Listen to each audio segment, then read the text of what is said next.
Breaking news! The atmosphere is heated behind the scenes. Some things are still uncertain, but Omar Khan promises to align the Steelers in all aspects for the new season. Things have been very optimistic lately, and some fans and analysts are already talking about a possible Super Bowl. We know that this is a dream for our current generation, and Mike Tomlin's team will need to go all out. I also want to talk about something I learned about the 2026 draft. I know it's still a long way off, but believe me, we need to talk about it. Before I tell you all the details of what I learned, hit the like button hard if you've been a Pittsburgh Steelers fan for over 20 years. If possible, comment like this: "Go Steelers! Please don't disappoint me this year." Let's start by talking about the 2026 draft and the team's new quarterback. The Pittsburgh Steelers brass, Omar Khan and Mike Tomlin, aren't being subtle about their intentions. With the 2026 NFL draft taking place in their backyard and a strategic build-up to draft picks, there's a growing consensus that the Steelers are planning a quarterback overhaul. It's not all smoke and mirrors. It's starting to look like fire. And the name at the center of all the draft room fantasies? Arch Manning. The Texas Longhorn quarterback and nephew of legends Peyton and Eli is already being dubbed a generational talent. Despite only 2 starts against Louisiana Monroe and Mississippi State, Arch has shown in PFF's metrics an 88.1 grade, a top 15 passer rating of 6.4% and a minimal turnover rate of 1.9%.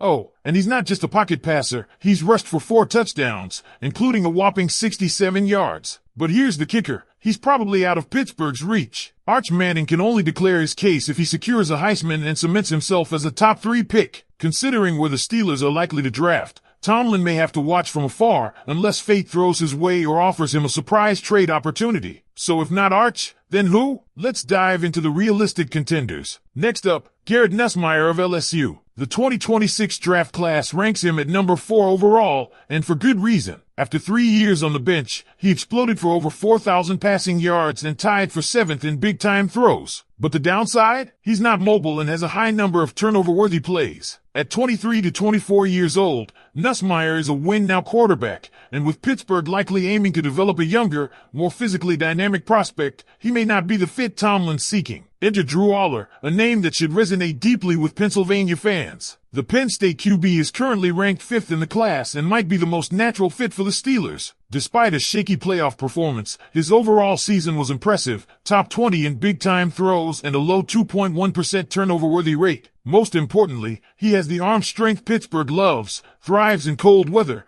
and already has the support of the local fan base. If he's still on the board when the Steelers pick, don't be surprised if his name is called. Then there's Cade Klubnik out of Clemson, who rebounded from a shaky 2023 to become one of the nation's most improved players in 2024. With 36 touchdown passes and 28 big-time throws, ranking him among the best, he's showing serious upward momentum. But questions linger about his physical ceiling. He's got talent, no doubt, but compared to Aller's arm and upside, Klubnik might fall short of being Pittsburgh's top priority. And then there's Leonard Sellers out of South Carolina, a dual-threat dynamo who checks nearly every box for a Mike Tomlin quarterback. Bucky Brooks calls him a dynamic dual-threat playmaker with A+ arm talent and elite athleticism. Sellers is big, fast, and powerful, exactly the kind of modern quarterback that can keep defensive coordinators awake at night. If Arch Manning stays in school, Sellers could very well be the first QB off the board in 2026. His ability to run and throw with authority is turning heads,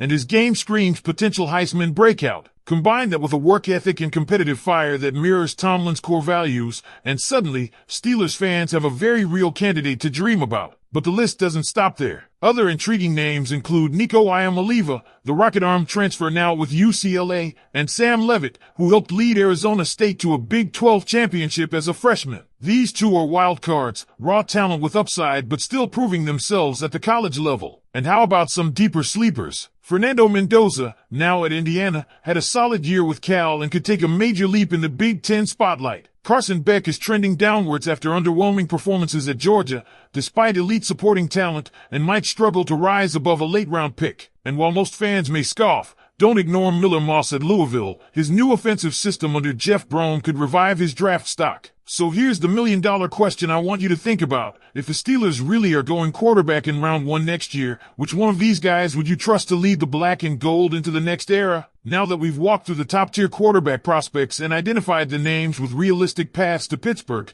it's time to dive deeper into how these players actually align with the Steelers' current philosophy. and more importantly, what their draft strategy could really look like come 2026. We know that Mike Tomlin prefers toughness, mobility, and leadership. He's always been drawn to quarterbacks who not only have physical tools but also bring that intangible alpha presence in the locker room. Think of the kind of guy who doesn't just win games but commands respect from veterans on day one. Based on that mold, Leonard Sellers keeps rising up the wish list. His playstyle mimics the direction the league is heading, big-bodied, strong-arm, dual threat, and his highlight reel is packed with off-script plays that scream NFL-ready creativity. If Sellers can replicate or improve his numbers this season, he could become the centerpiece of Tomlin's 2026 rebuild at quarterback. That said, Drew Aller continues to hover as the safest bet for Pittsburgh. His in-state roots give him a rare advantage. This fan base already knows him, already backs him, and that can't be understated. From a PR standpoint, drafting Aller would be a home run. But more than that, he plays with the poise and physical talent to back up the hype. And unlike some of the flashier dual-threat names, Aller thrives in structured offensive systems, something Pittsburgh might lean on heavily as they reshape their offensive identity. Meanwhile, Cade Klubnik's climb shouldn't be ignored. If he builds on his breakout 2024, you're looking at a seasoned leader who's battled adversity and come out stronger. That kind of growth is what front offices love to see. His ceiling may not be as high as Sellers or Arch Manning,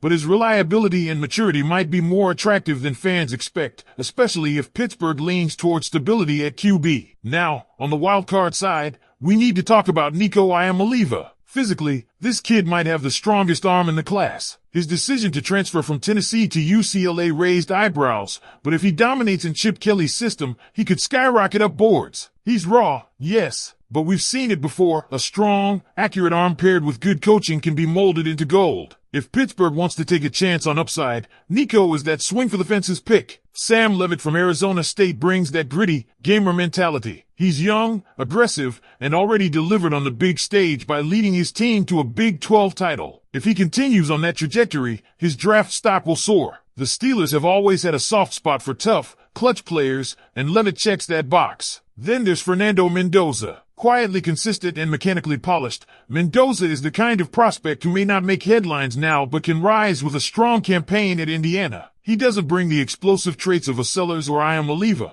but he's got the tools to develop into a high-floor, medium-ceiling type of quarterback. Think Kirk Cousins with a slightly better arm. If Pittsburgh's plan is to build around defense and a run game while developing a game manager-style QB, Mendoza fits the bill. So what's the strategy here? Pittsburgh seems poised to take a first-round swing at quarterback. With the right trade package or a slight dip in performance this season, they could very well be drafting within the top 15. That opens the door to Drew Aller, Cade Klubnik, and yes, even Leonard Sellers, if the draft board falls just right. The path to a new era in Pittsburgh hinges on who steps up this college season.